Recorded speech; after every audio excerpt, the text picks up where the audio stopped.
What's up mga kapalaboy? Isang magandang araw na naman nga po pala sa inyong lahat. Pangalawang araw nga po pala ng aking mini car life. At nandito nga po pala kami ngayon sa kalagitnaan ng kabundukan. Naghahanap nga po pala kami ng magandang spot. Yung hindi na muling mababalaho yung sasakyan namin.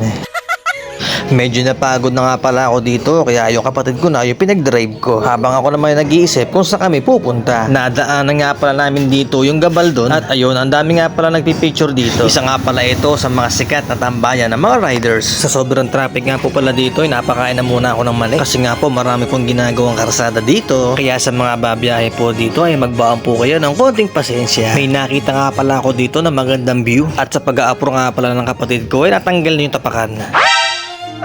Pero hayaan mo na yan, kayang-kaya mo na maikabit yan. Pagbaba ko nga pala ng sasakyan ay napakaganda talaga ng view rito. Magmula kasi dito ay kita-kita mo yung ganda ng dagat. Talaga namang kay ganda ng tanawin at kay sarap singhuti ng sariwang hangin. Kaya ito dire-diretso muna kami. At habang ako nagdadrive, may nakita akong karatula. Yun, tingnan nyo naman. At ang tawag sa kanya ay Batis ni Bas. Kaya heto, humanap muna tayo ng pagtatanungan.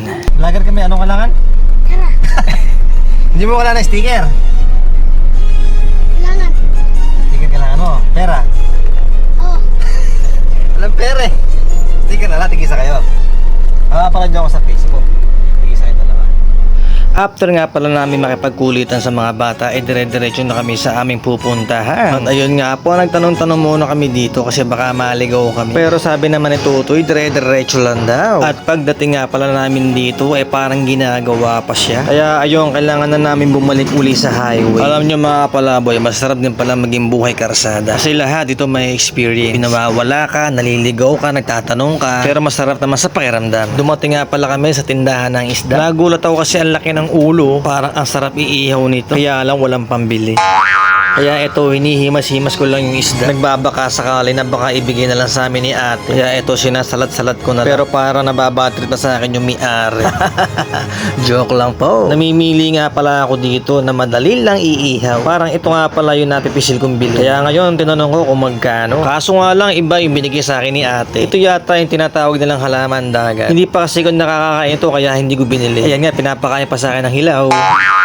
At dahil nga po nagugutom na kami, kailangan muna namin kumain ng kwek-kwek. Ito nga po pala 20 yung isang stick. Kaya naghatid na lang kami dalawang magkapatid. Kasi nga po nagtitipid kami ng konti. Kasi mamaya baka hindi kami makauwi at maubos yung aming gasolina. Pero kailangan namin magpalakas kasi mahaba pa yung magiging biyahe namin. Hindi namin alam kung saan kami mapupunta. Kaya tara, merienda muna tayo. Itlog. Sausaw sa suka. Subo na malaki.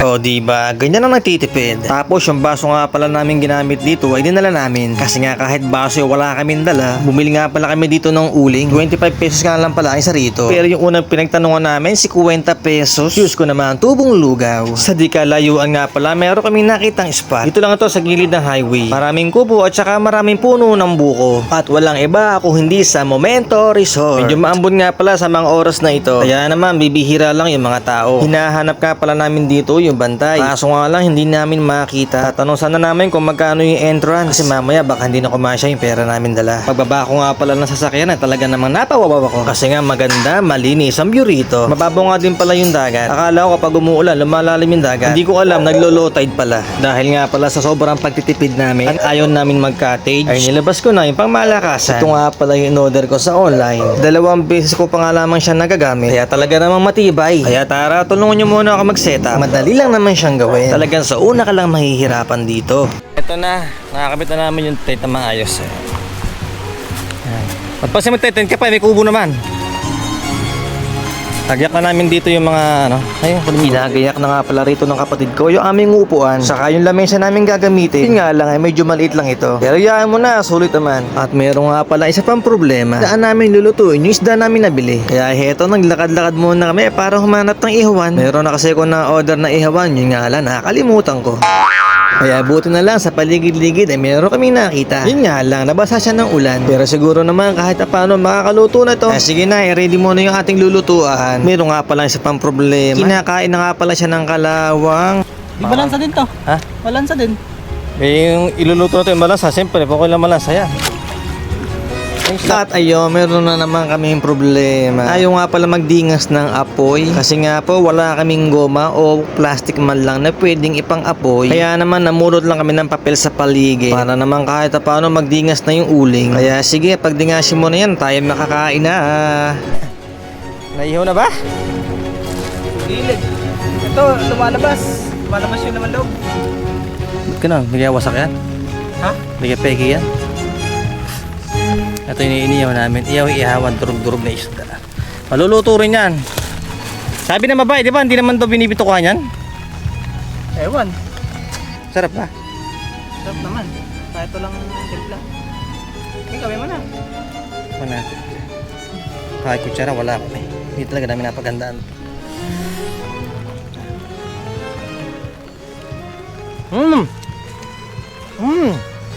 Yummy! Yung sa sobrang sarap nga po pala, may nahuli kong alupihan dagat. Ang tuling nga po pala yung tumakbo sa tubig. Kaya ngayon, sige, ulam ka na. At ayun, sa wakas, makakakain na rin kami ng tanghalian. Dito nga pala namin napiling kumain sa gilid ng dagat. Kasi nga naman, sobrang ganda talaga ng view dito. Kaya kailangan talaga namin isulit ang pagpunta namin dito. Wala nga pala kaming bawang kanin. Kasi naisip ko, baka mabusog kami agad eh. Kaya eto, tanging isda na lang ang pinagsaluhan namin. Kaya eto, para sa inyo, ang huling subo ko. Masarap nga pala to kahit half cook lang. Kasi nga naman napurahan lang talaga yung pagpunta namin dito. Pero sisiguraduhin ko sa inyo sa mga susunod na adventure ko ay talagang makukumpleto na to. Dahil alam nyo mga kapalaboy, masarap talaga mag-relax. Lalo na sa mga ganitong mga destinasyon. Yung hindi mo alam kung saan ka pupunta, hindi mo alam kung saan ka hihinto. Kaya sana naman sa mga susunod na paglalakbay ko, ay makasama ko na rin kayo. Welcome na welcome kayo basta meron kayong sasakyan na minicar. Or kahit ano pa yan, pwede yan. Ang importante lang ay safe ka at syempre nag-i-enjoy ka. Oo yan, sa haba ng kwento ko ay naubos na naman yung isda. Baka naman pwede mong i-share, i-like yung aking page para naman sa mga susunod na panahon ay magkasama-sama po tayo. Lagi po tayong mag-iingat. God bless po sa inyong lahat. Kaya paano po, hanggang dito na lang po. Paalam! Meow meow meow!